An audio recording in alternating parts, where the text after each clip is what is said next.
What's up, everybody? This is the 8th week of the Tesla Beat podcast. We have our usual hosts. We have Joe. What's up, Joe? What's up, everyone? We have Jeff. How's it going, Jeff? Morning. Good to see Great. you. And Amy, how's it going? Excellent.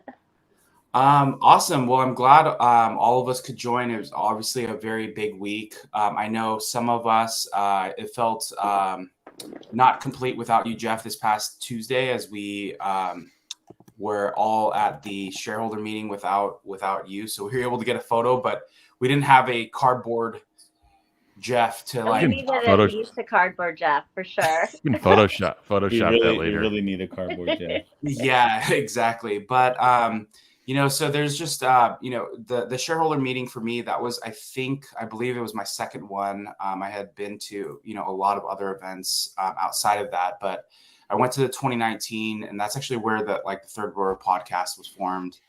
Met all of them during those days. And then I went to this last one. So it was really, really cool. I personally really enjoyed it, but I would love to get everyone's take on what they thought. One thing I thought I would quickly highlight, and obviously I think Joe, Amy, and Jeff, you may have other big takeaways just because everyone brings a different perspective to this podcast, which makes it great. But Joe and I kind of highlighted maybe the 4 big takeaways that, some of our other friends that we kind of gathered and put together. The first one being, obviously, Elon Musk is staying as the CEO of Tesla. I did see some articles come out about Zach kind of, being like a key figure. And I had actually didn't even think of that as, I didn't read the articles, but I didn't think of that as actually Elon stepping down. So when he addressed it, I thought, I was actually pretty shocked, but either way, I'm glad he addressed that. Number 2 new products coming to Tesla. They obviously did not reveal what they were, but they did say that it will allow them to do another 5 million in volume per year. Jeff can potentially get into that, but it's funny, here we are talking about them getting to 20 million vehicles. And that was just based off of, potentially their current product line, maybe, but they're continuing to clear the path for us getting to 20 million. And then number 3, Tesla to start advertising, in more of an informative way, not necessarily to not necessarily brand lifestyle, but long story short, they're going to figure out what they will do, but they're going to start advertising and really informing the general public about who they are. And I think Elon made it. It was a key point in while he was talking to Meet Kevin, that a lot of times when he's retweeting or liking or commenting, he's really preaching to the choir. Although even if it's 140 million people following him now, a lot of those people are, they either don't like him and are following him, or they're just trying to follow, a leader in specific spaces. But again, we can get into that.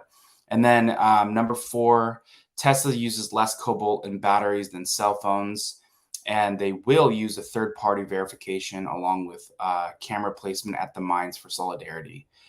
Joe, I don't know. I know you added that point. Did you want to comment on that real quick? Yeah, I thought it was a great take that well, not only was it part of the shareholders, the against, but the fact that even though they went against it and they won that, they still, he still took it upon himself to be like, you know what, we'll do it in our way and how we see fit, but at least they can get it done. At least this way, they're not forced into it. Their hand isn't forced, and they can use whichever third party they like.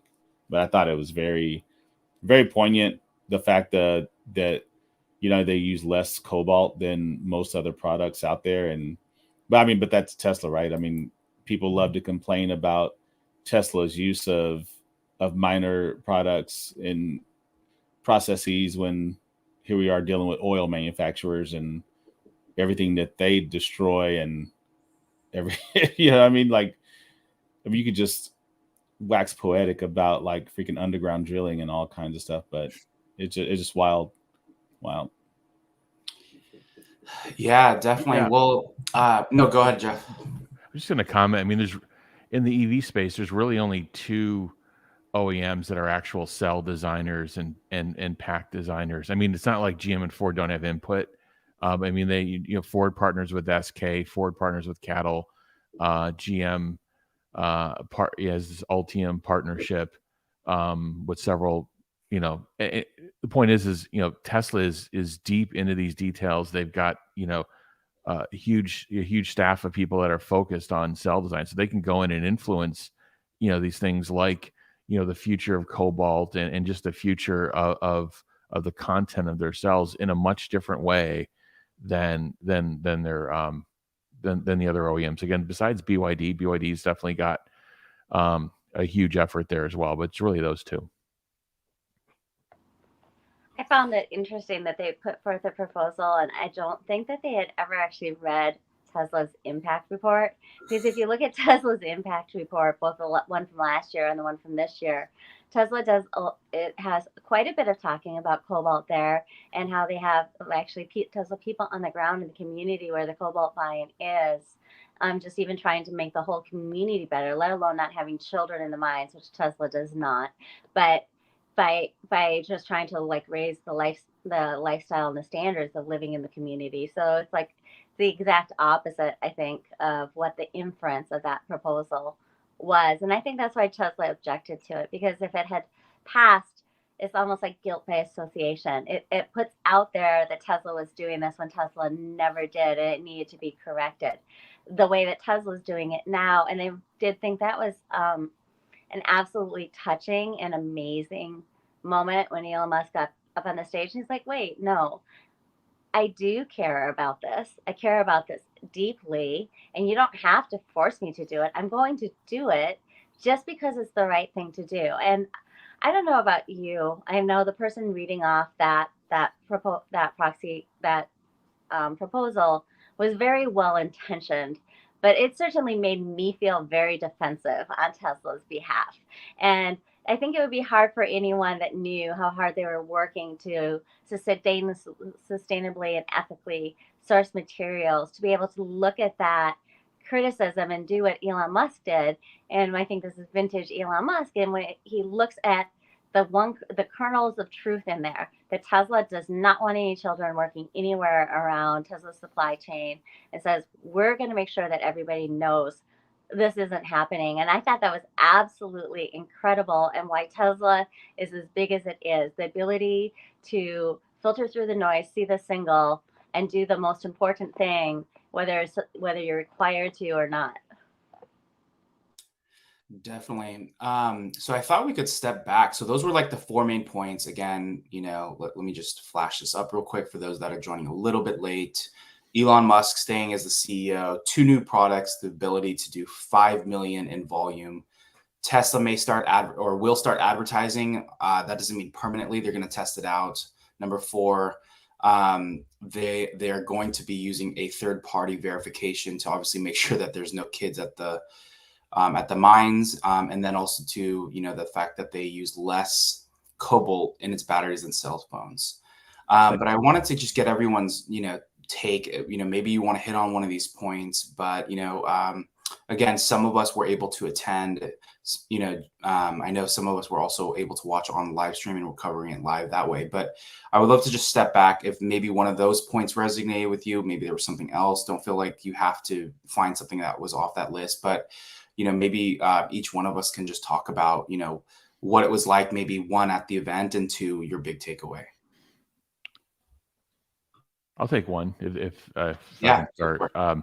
The Elon being CEO thing, first off, what came across to me, and again, I was watching on the live stream, is that his mood, like he came out in a mood that was extremely positive, extremely like there's cheer kind of in him, and that came across in the live stream as well. Probably came across even better in person.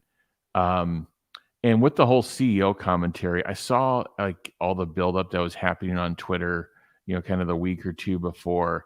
And what stood out to me was he's launched so many different efforts inside of, like, this is, to me, in the last year or two, the amount of like the term what he's going after in terms of the size of Tesla, in terms of the bot, in terms of AI, in terms of like where he wants to take the company. Like there wasn't even a thought in my head that he's actually going to, like, number one, leave Tesla, and then number two, you know, there's a reason to be CEO in terms of like steering the strategic direction of the company. And he believes he's got a very important hand in doing that, and to deliver something on the scale of the bot, which could literally fundamentally change the GDP of many countries in the world. I mean, not at some point, right? And just getting to full self-driving on the automobile and just all the other AI efforts, this is home. Like this, and then of course he's really only done the first part and part of the second part of the master plan. And I just don't see him, leaving with all of these things he's out. So like for me, the last couple of years of Tesla, in terms of like what he's put in front of the team, in terms of what's going into R&D and what they're actually doing the work on, is bigger than it's actually ever been. So it never crossed my mind. And the activity to me on Twitter seemed a little bit like almost like creating controversy or conversation, but also, I mean, to me, also trying to like drive a bunch of options volatility, to be honest with you. And I'll just leave it there. But like, to me, the common sense view was like, he's not going anywhere with what he said in front of himself and the team. Yeah, just I just want a quick, like, 10-second comment. What you were saying actually gave me chills. And what I meant by that was because, yeah, if you think of where Tesla is, even though it's like the second inning of the baseball game of 9 innings, again, for those that are in the US, probably get that more than others. If you look at FSD, or full self-driving autonomy, he said that is as big as electrification and potentially even more. You're mentioning the bot. That is going to completely, again, for manufacturing, manual tasks, mundane and monotonous tasks. It's going to potentially even change, the way we live at home, to the way we go grocery shopping, to the way manufacturing is being done, pretty much to the way packages are being delivered. Imagine a bot just coming up to your door and dropping off the package. There's just, with full self-driving, right? Taking the car. So at that point, you've pretty much removed the human being. But it just gave me chills thinking about, I didn't think about that, as far as like, it's almost like electrification was like the, part A.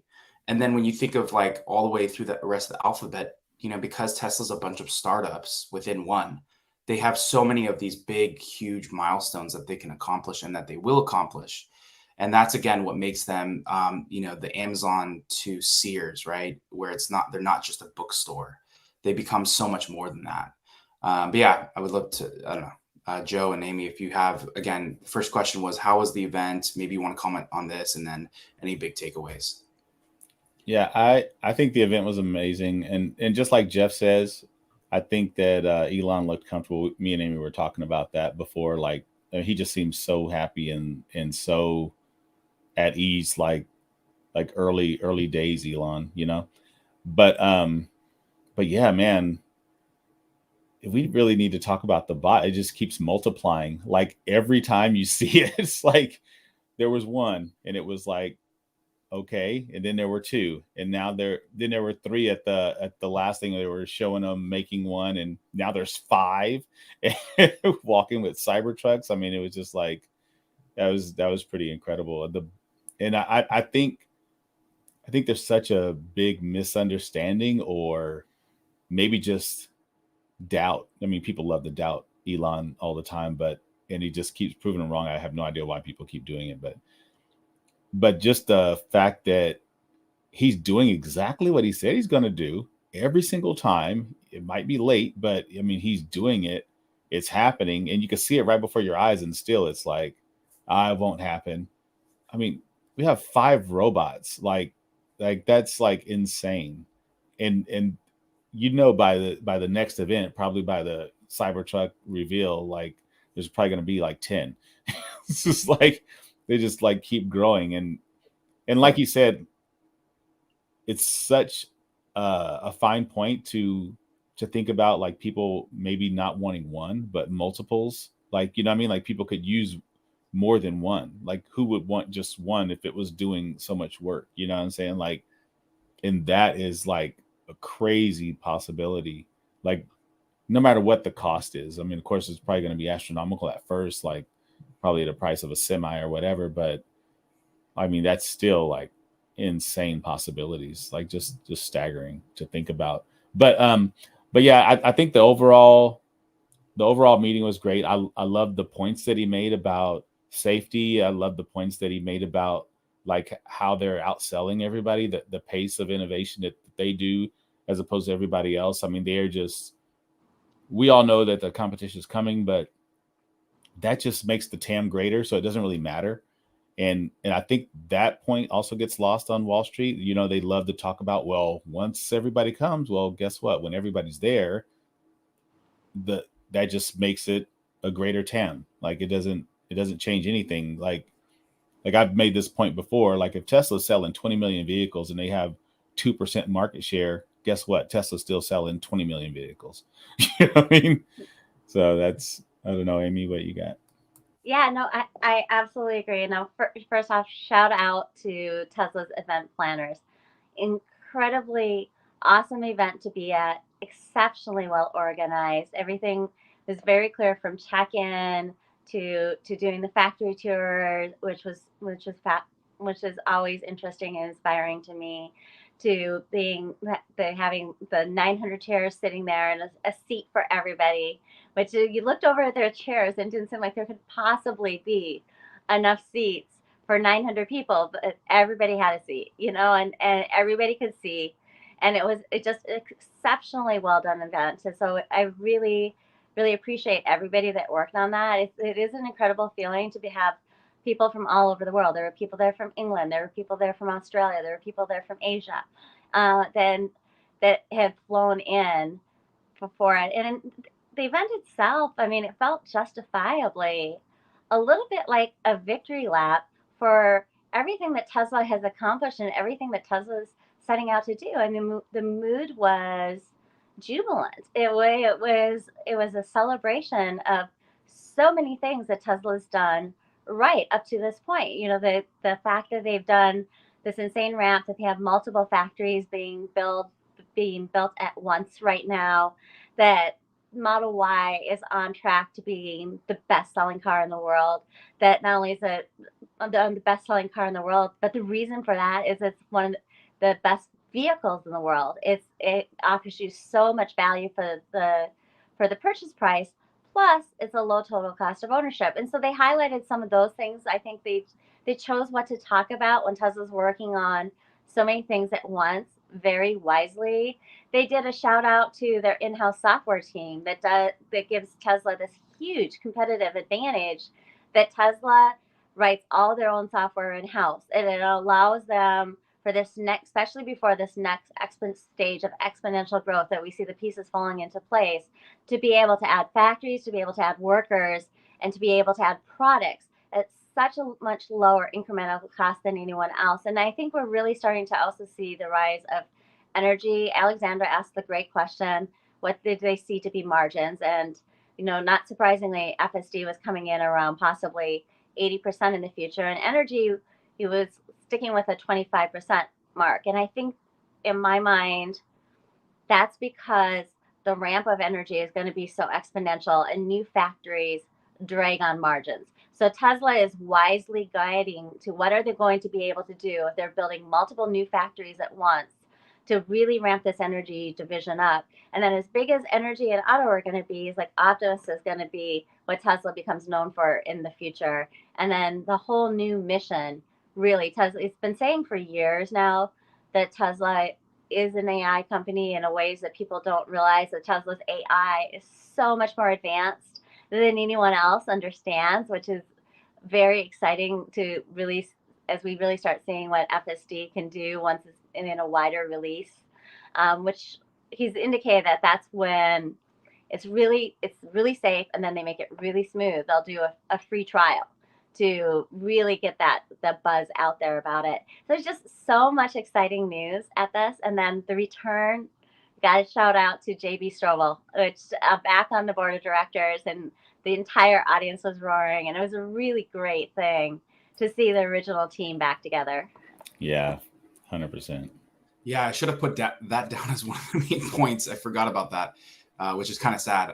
But yeah, no, I mean, a lot of really good announcements. I personally, as far as like the atmosphere, the feeling that I got was, even more, excitement about the future of Tesla. Because again, it's just one of those things where they're doing so much and they're going to accomplish so much over the next 5 to 10 years. And again, we're just at the beginning of it, and sure, it may take them a minute to get all the engines firing, but where they're headed and how they're prioritizing, they have one of the best product roadmaps, really, you could argue potentially out of any company, as far as like where they're headed. And so I definitely felt like a lot of the people that went there, it almost kind of, and again, Investor Day was a completely different beast. It was meant for the analysts and things like that, clearly, Right. based on the people that came. But this felt like my Investor Day, maybe it was like Investor Day for the retail investor. Yeah. That's really where I felt, just super proud to be at that event. Super proud to have experienced that. Jeff, were you going to say something?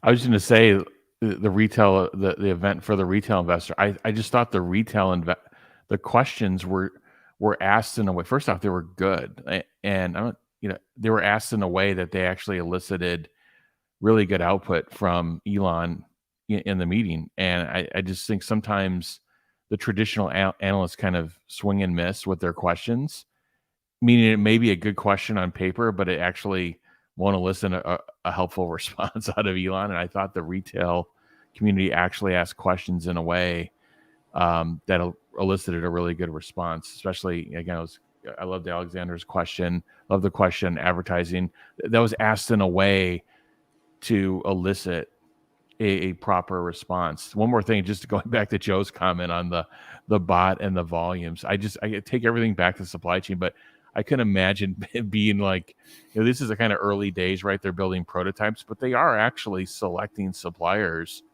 at least to tool up with in the beginning, right? They're making all these custom components at this point. I just can't imagine the conversation as a kind of a procurement or supply chain professional. Like when you're sitting down with the supplier and they're like, okay, what do you think the volumes are going to be?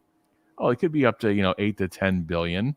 I mean, this is going to set like the supply base on fire in terms of people fighting to be a part of this, and the rate of progress that they're making.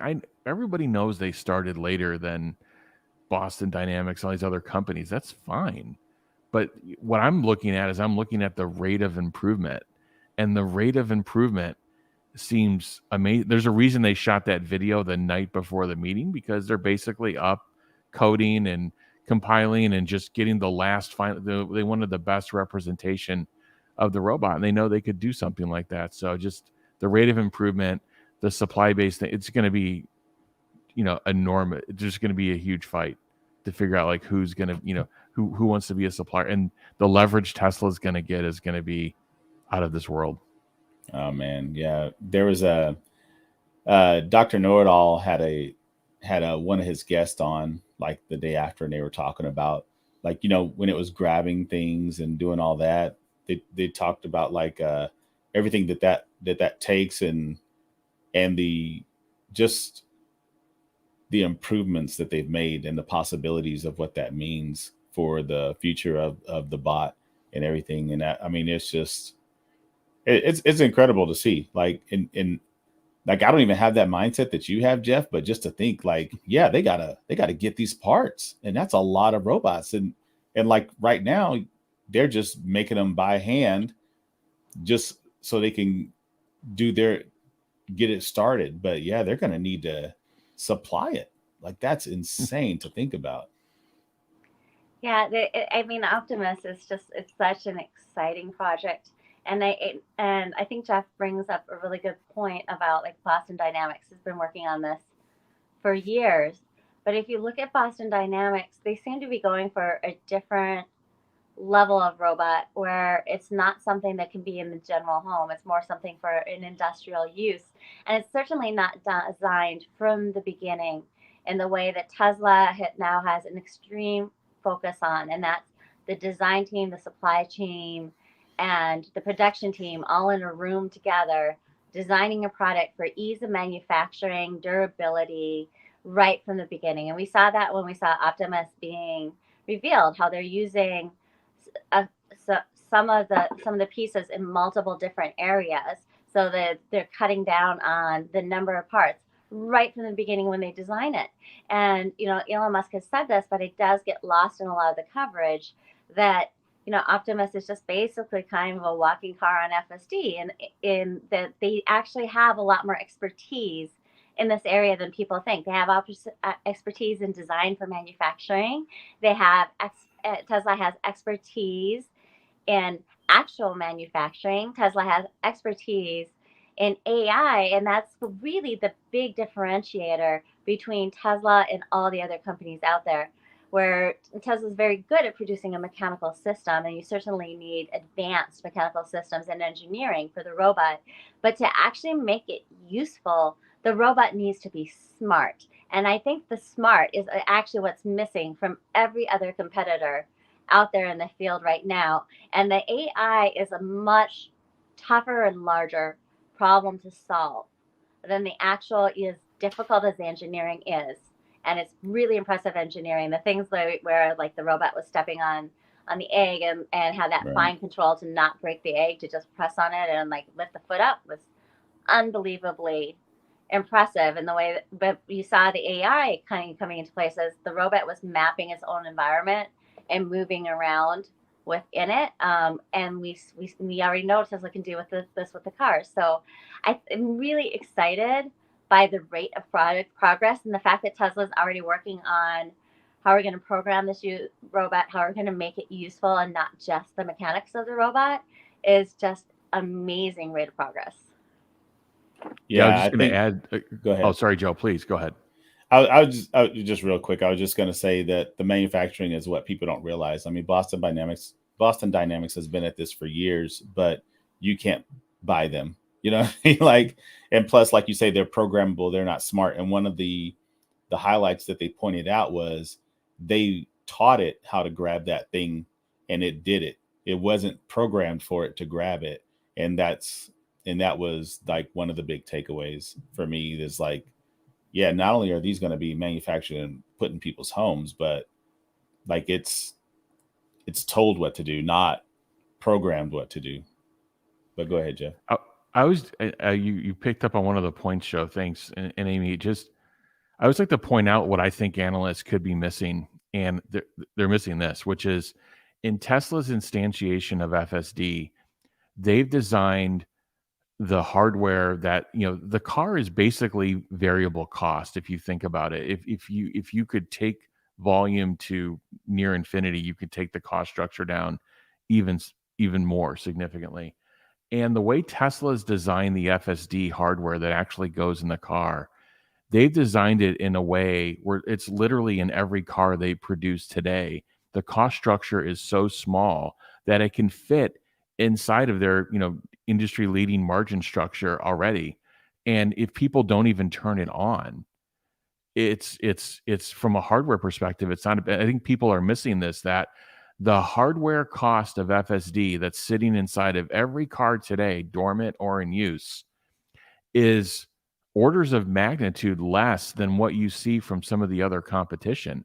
So when they figure out how to scale a geofence solution, if they ever do, when you talk about scale, it's not just about can you make enough parts. The question is like, what is the cost structure of the vehicle? These vehicles right now that are out there driving as robotaxis or attempting to, their cost structure is enormous. The compute power is enormous.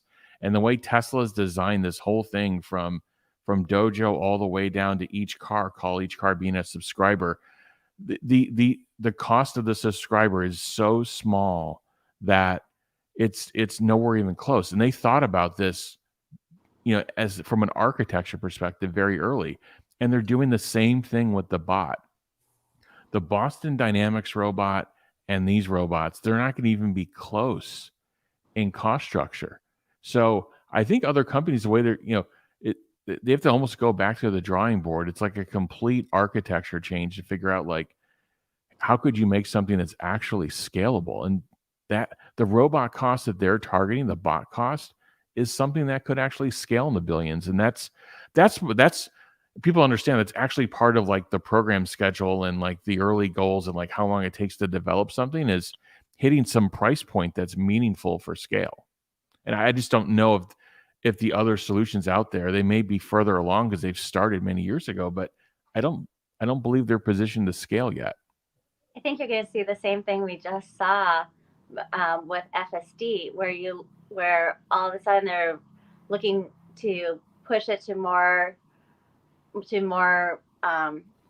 users. Like Baidu has many companies in China that said they were going to license their Apollo FSD, but then when they actually started to get down to the numbers, it was just something that couldn't be done in any type of economical way with the cost of the car. So now Baidu has come out and said, actually, we're going to look at ditching LiDAR, and we're going to work on a vision-based system because of exactly what your point, Jeff. And I think that we're going to see this exact same thing happening with the robotics manufacturers, and where they're going to have to go back to their drawing board. Now, they don't lose all the expertise that they had, but they're going to have to design an entirely different product. And they should have known this from the point that Tesla announced Optimus, because Tesla said the price point that they were going for was somewhere in the range of $30,000, something that would be a stretch for a consumer. I mean, certainly not easy to buy a $30,000 product. But if you look at somebody that might have to go into assisted living or might have to go into a nursing home, which that class can quickly get up to $1 million, they're going to be able instead to stay in their own home for $30,000, have autonomy, have a lifestyle. I mean, like the usages, somebody who's disabled. I mean, there's people immediately beyond just, oh, I don't want to do my own laundry, that are going to have a dramatic improvement on their quality of life. And that's the Tesla making the world an insanely better place in everything that they do. And I'm with you. Like, I'm so excited about the future and the potential of everything Tesla's working on. Yeah, I think it's just really incredible, how well Tesla has set up really everything that they have, where they're headed. Like when you think of like the supercharger network and how forward thinking that was, because ultimately they realized that is going to be the biggest issue with adoption. It's going to be, charging friendliness or getting around. And that is what's happening with all of the other competitors. They don't have a charging network that is reliable. There's a couple of other great networks out there outside of Electrify America, which is broken like half the time, like EVgo, Blink, even ChargePoint. But again, there's not enough. And so Tesla is slowly opening up their network now on really destination charging, as far as, being able to go from like California to New Mexico. Those chargers, they'll eventually probably open more of those up. Obviously, we know Europe it's open, but they knew like for EV adoption, they needed to tackle that. And then it's almost like for autonomy, it's almost like camera-based AI is the way to go. And they just knew that, because what were they building in their factories? And actually, it's ultimately, I remember one of the key things Ross Gerber had mentioned in the early days is that what made Tesla go bankrupt was they were trying to automate too much and they were removing too much of the human component. But, fast forward 10, 15 years later, they are creating the bot that makes the bot, because their whole factory is just one big robot. But then they also have these other robots that are on the road. And as Jeff was saying, it's almost like a subscriber. So you have over 1 million, I forgot. I know that the last number was like 440,000, something like that on FSD right now. But all of these subscribers or cars are feeding data into the network. And again, what are they doing? They're using camera-based or vision-based AI to navigate through whatever situations. It was a year ago, my car couldn't even have the option to go through a parking lot, and now it can.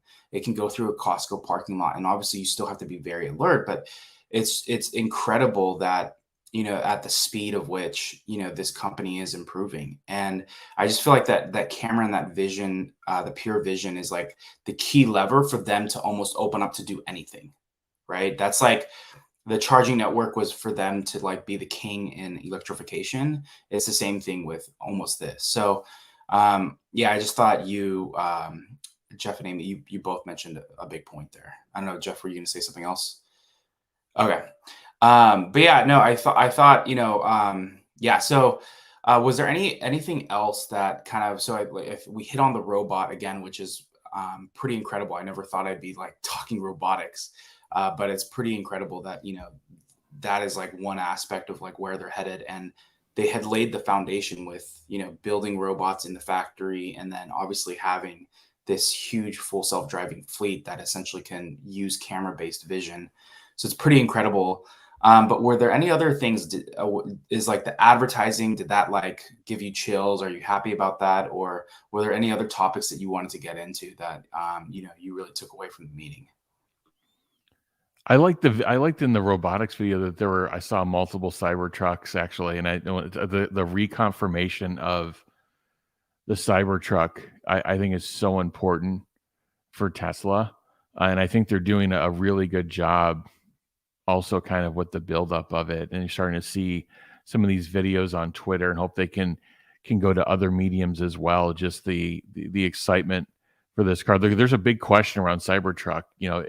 I think Ford CEO is quoted like, is it going to be niche or is it going to be, mainstream is the question. And I mean, I liked Elon's confirmation of it. It's better than, it's exceeding all expectations kind of thing.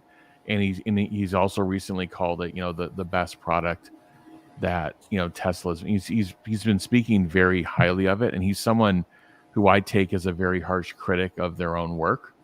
And I like the reconfirmation of the Cybertruck. Yeah, 250,000 units per year as a projection to a possible 500,000. Yeah, that's not too niche. A big number. That's gonna be incredible. I mean, of course, we all know like this year's projection is probably going to be like less than 1,000. But what we do know about Tesla is their ability to ramp far exceeds everybody else. I mean, you've got like all these companies are barely meeting Model S and X numbers that Tesla doesn't even really care about. And so much to the fact that I mean, they care, but to realize that, hey, we're not going to sell a right-hand drive. These areas allow left-hand drive.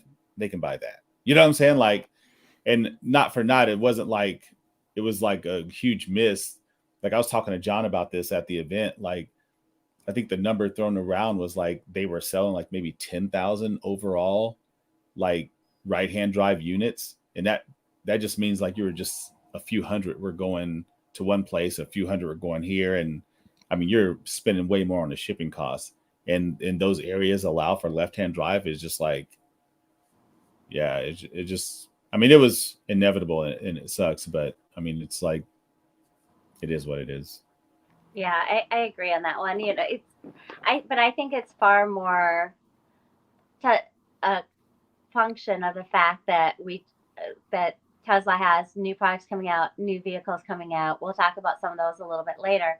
And there's only so much complexity that Tesla as a company is going to be taking on at once now. That Zach Kirkhorn has talked about this in earnings calls about one of the ways that Tesla is keeping this profit margin is by being really focused on how many projects Tesla is simultaneously taking on. And that was an easy place to at least pause sales. If they were going to stop producing those vehicles for a while they worked on these other projects that we'll talk about, then it makes sense to not let a customer order a car that they're not going to be able to get for a couple of years. And then a couple of years from now, what happens? If FSD is turned on, do you need a steering wheel at all? Is there left-hand drive? Is there right-hand drive? Or is the steering wheel optional only if you want it?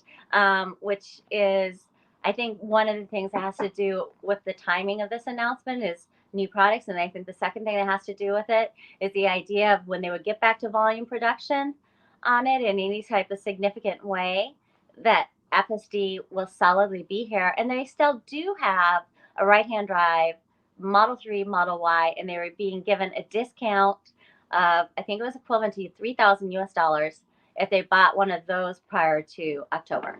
Which if they put that money back in Tesla stock, if they put the money toward FSD, it could end up to be a deal that they didn't want, but it becomes a very, very good deal for them in the future. And I'm sorry for people that are disappointed. I would be very disappointed myself too if I had a car on order, thought it was coming, and then realized I had to do something else. I'm not saying I wouldn't be, but the other thing that I thought was really, you put it on your bullet points. So just a quick shout out to the new products that are going to have the 5 million in production that they're willing to commit to now, where they could see a market for 5 million. And, you know, this has been one of those things that we've touched on before, that Wall Street only thinks that Tesla could sell, you know, 7 million, 7.5 million vehicles on average in 2030. And Tesla's like, we have a new product that's going to do 5 million just on its own. I mean, there's this huge gap there between what Tesla's telling the market that they're going to be able to do and what the market thinks that Tesla will be able to actually sell. It's not that they don't think Tesla could manufacture it. They don't think that Tesla will be able to sell that many units and have that much market share. Well, they also didn't think Tesla would be able to sell 500,000. Like, that was like, exactly. You're never gonna be able to. That's never gonna happen. Exactly. It's like it's the same narratives and stories coming back and back and back at us. Yeah. Yeah, one thing that I took away from that to not underestimate as well is the Model Y will cross over to be a 1 million unit runner this year plus. Yeah. And in a couple of years, probably 2 years or so for these two new vehicles, now Tesla's going to produce a 5 million, family of runners. And so if you're a supplier of Tesla right now, you have to be thinking like, I can go from, I could be on a product line that's at, one that can grow to 5. And don't think that Tesla is not leveraging that today with their existing suppliers, as they have to put the screws down on cost, especially in the second half. I think you're going to see bottoming, that occurs in this quarter, right? Because there were reductions taken in April. But don't think that Tesla, can't, now that they've actually soft unveiled this, that they can have these conversations with suppliers now and say, look, there's this thing, it's coming, we're going to start, we're starting product development on it right now. So if you want to be on that train for these products that are going to be in the 5 million unit plus family, you got to help us out on Y. You got to help us out on Cybertruck. You got to help us out on even SX and 3. And don't underestimate the power of that. That's huge in leverage. Yes. Yeah. Sorry. Yeah. No, go for it. Yeah. The 48-volt architecture is going to require a lot of cooperation with the suppliers, because they have products that they already have designed a whole system built around 12-volt architecture. So what Jeff is saying just takes on with that I don't know if another company was ever in the position to be able to have that much power with the suppliers to say, we're going to change the way that you do this, and have the suppliers go along with it. But Jeff, what would you think about that? I mean, I would assume that when Tesla's asking, and these are the numbers that they're talking about, that they're going to have, Yeah, they're insourcing. So they're probably working. First off, 48-volt architecture is in mass production as we speak, because it's going into Cybertruck. It's 20, 18, plus week lead time items, and it's in production right now, and they're insourcing is what they said. So they're probably working with partners, kind of in a fabless way to bring this up and ramp it. So I'm going to be interested to see how this goes, but that's a huge change in the auto industry. To be someone that can actually do that, you actually have to be an OEM that is taking something from like, 500K to 5 million. And if you're able to do that, you're going to be able to drive a transition like the 48-volt architecture. So it's super meaningful what they're doing. And again, these are some of the things I think analysts sometimes miss, but as informed, retail investors, we can kind of look at some of these things and try to actually apply meaning to what they actually could mean to Tesla, both economically as well as just their ability to scale. By the way, just in the auto, if you think about the auto industry, there isn't a car that's going to be anywhere near a model, one model that's going to be anywhere near the volume of the Y or the two new cars that Tesla announced. So what does that mean? That means right now, a lot of the OEMs spread their volume over many, many different models, which is if you're a supplier, you're tooling up many, many different parts. Yeah. Or you have many, many different SKUs of silicon coming out of your factory. And it's quite inefficient of like, hey, I want 400 of those. I want 12,000 of those. But Tesla, okay, I've got Model Y. It's going to be at probably close to 2 million units next year. I mean, that's a big runner for a supplier, and it's very efficient for them because there's very few models. Yeah, I wanted to get I know that there's a couple of points of news that we can get into, but what do you think are the two new products? Obviously, I think someone said, is it just the bot? No, it's clearly a car. I mean, at least they showed it. But what do you think those two new products are? We saw them under the sheets on Investor Day. We saw a new energy product and actually a couple new vehicles under sheets on Investor Day. So I think they teased that. And then like a van type and a smaller vehicle type. Yeah, Joe's exactly right. So it looked like one was kind of like a robotaxi, and one would be something to maybe, do like the Amazon delivery type of vehicle, which is a massive, massive market. And then some type of new energy product, which I'm curious to see if it's just a redesigned Megapack or what else they've discovered is a need there is fascinating. Yeah, no, yeah. So I think that's pretty exciting. Because obviously we know it's going to be the next compact car, right? And then obviously potentially even a van. I know he's talked about obviously himself having a big family, being able to take them around, and even alluded, who knows, maybe they'll do an RV at some point. But so I think just real quick, just some of the other stuff that's happening. Shanghai applies for permits to hit 1.75 million of powertrains. I think this is up from 1.25. So, they're continuing to, yeah. So Jeff, I don't know if you want to give, or Amy, give comments on that. I say, I mean, that's huge expansion. And I know this year, the plan for Tesla, if you look at the investor, the quarterly index, I think they called it out last year that they weren't going to be meaningfully growing Shanghai this year because they meaningfully grew it the last couple of years, well beyond its expectation. But to take this area of the factory and basically like you're going to grow it by, I don't know, 30% or more. I mean, that's a big number. And that might speak to the streamlined production processes that Tesla's been talking about, moving to a structural battery pack, dual castings, where you're going to be able to produce also more cars in a smaller amount of space. Yeah, definitely. I mean, continue to optimize what they already have. Yeah, and copy and paste. Yeah, right. And like Jeff says, like that leverage of that supply chain leverage is just, I mean, they are wielding Thor's hammer at this point. It's like insane. Like you want to take a order from the people that are probably going to sell like maybe 50,000 units a year, or do you want to take an order from the guy who you already know is moving millions of units? Like it's.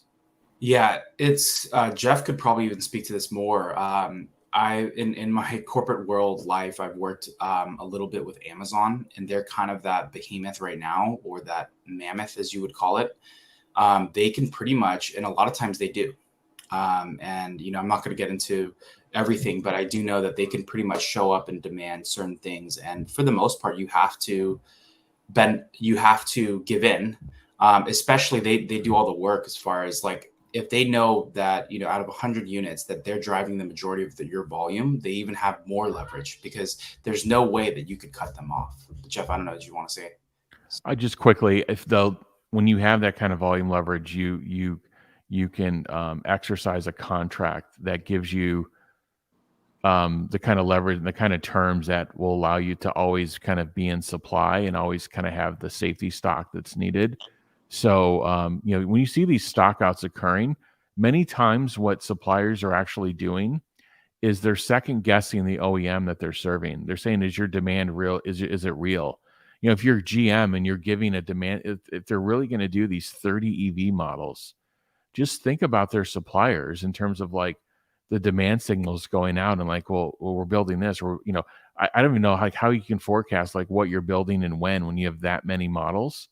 So the leverage piece not only comes from gross volume, but it comes from gross volume divided by fewer number of models. And that's actually where Tesla's yield. I think they're going to have the most amount of supply chain leverage eventually. First off, they're already there on EV. And I actually think they're going to cross over and get there from a total vehicle perspective, and not in the not too distant future.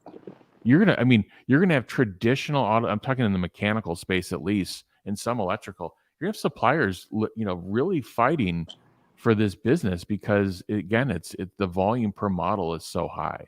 So yeah, huge leverage contractually, and then this whole volume per model thing is really a big deal. It's wild because it's good to see that they the limited units, the limited models can be such a leverage for them when S&P was like, they need more models. How funny. So true. So here's also another one. Tesla's preparing the Fremont factory for mass production of the updated Highland Model 3. So obviously there's a rumored car that's refreshed for the Model 3 that's coming. And obviously it really sounds like, they're preparing to ramp up and obviously potentially even shut down the current production line so that they can get ready for the new one. Pretty insane. If some of the OGs out there remember the tent that was built for the Model 3. Yeah. Literally a tent. So it's funny that the tent is finally coming back. But, again, here they are taking one of their, product that's been around since 2017 and again, bringing that back. Yeah. And they pulled a permit. So that's a pretty good sign that there's going to be something going on. Now we can't guarantee what the new production line is going to be, but they've pulled a permit in Fremont to destroy and demolish an existing production line and build a new production line, not just update a production line like these permits have been in the past. So that is not an official announcement from Tesla, but it is an official document from Tesla that went in and showed us that movement is happening. And remember, each time that Tesla uses a casting, they can take out 300 parts or more. So if they're moving to some type of vehicle that is going to replace with a rear casting, 300 parts, replace with a front casting, 300 parts, and the structural skateboard, this is a significant cost savings, and it's a significant value for the consumer, because less parts equals less parts to break and a much more reliable car. So it's super exciting to me to see just Tesla just moving forward and just that relentless focus to a better product at a lesser and a more affordable cost for the consumer. Right. One other thing, big announcement was Tesla meets with India officials to bring Tesla there. So sorry for the wording there, but obviously they're looking at some major incentives that will allow Tesla to open up in India. But this has been a 2-year projected happening. People have been talking about this for a while. We knew it was happening, and then they tried to do the deal, and then they couldn't do the deal, and now it's like I'm pretty sure, just like how we just talked about, like the power of Tesla's wielding right now. Like I'm sure India's like, okay, what is it going to take? Multiple stall talks over the years, and I think you really needed the Gen 3 product, and possibly India being more in a place where energy could also be on the table, because this will definitively help them stabilize the grid or even bypass the grid in some areas that don't have it to have some type of solar, wind plus storage solution. But we'll have Jeff talk about this in a second. The issue in India was always the tariffs, and that not only did you have to build a factory, but you would have to build all the suppliers' factories too. So Tesla just did a major supply deal with a South Korean parts manufacturer, and that can help make the difference. And Jeff, what types of savings could Tesla get with that type of deal? Yeah, I've set up manufacturing twice in India in the last, I guess, 15 years with two different companies, and the standards basically change like every other year. But the tariffs on autos are punitive. They're huge. They're can be greater than 30% or more.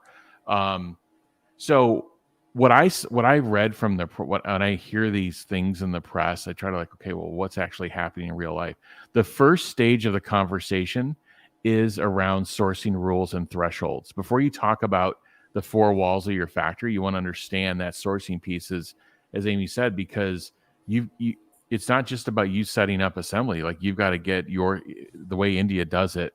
They want the sources of supply to not come from China and all. They want it to come from within or from a free trading partner, but they really want it coming from within India. So what I took away is they're in fairly deep stages of conversation, and the reason is actually what Tesla is doing in the EV landscape, which is they're the number one player from an innovation perspective. They're the number one player from a volume perspective, and that's continuing to grow. Everybody sees there's nothing stopping that trajectory. So when they go into India now for these conversations, it's not like when I went in and there were 12 other different smartphone manufacturers.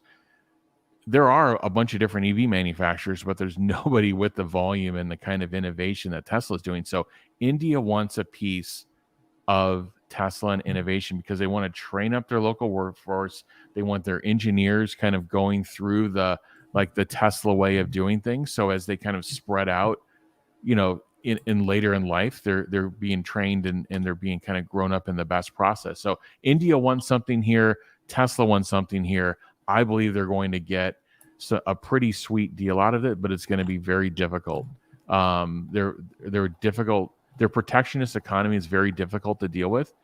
But once you're set up, they've got a great export path. They're great to export into Europe, other parts of Europe if you needed, and as well to the U.S. So if there was something that kind of happened, from a China perspective where they needed supply out of Asia, you can export out of India to the U.S. So number of things happening here. It's pretty exciting. One other quick thing about that is that China is now becoming one of the leading exporters of autos in the world. So Tesla went in there, and that's really because of Tesla. Tesla went in there, they set up that factory, and then they took that country into a leading exporter. So that's another good argument to use in India. If you really want to become a leader in the EV space and one of the biggest exporters in the world, Tesla accelerates that for India to happen. That's another great point. That India sees what they don't want to be that far behind China, and they are. So this is another thing that's bringing them to the table. So I think the conversation Tesla can have on May 20th versus the conversation in 2023 versus the one in 2022 or 2020 is vastly different. They have much more leverage now, but let's see how it plays out. Well, unfortunately, I have a hard stop, but I just wanted to thank everyone for attending. This week was truly amazing to see the shareholder meeting and get a lot of big announcements and reassurance for really where Tesla's headed. Hopefully you enjoyed the discussion this past week. Make sure to give our three other hosts a follow, the Jeff Lutz, at the Jeff Lutz, at SJV Tesla for Joe, and then Amy with at SF3_ Tahoe. Thank you, all three of you, for just being wonderful hosts. If you are by chance in San Luis Obispo or plan to you want to geek out on Tesla, all things Tesla, make sure to attend the Tesla Takeover on July 29th through the 30th. TeslaTakeover.com for your tickets. But truly, thank you to all the audience and really our hosts, our special hosts here for making this podcast awesome. Have a great week, everyone. Thanks, Sean. Bye. Bye. Thank you.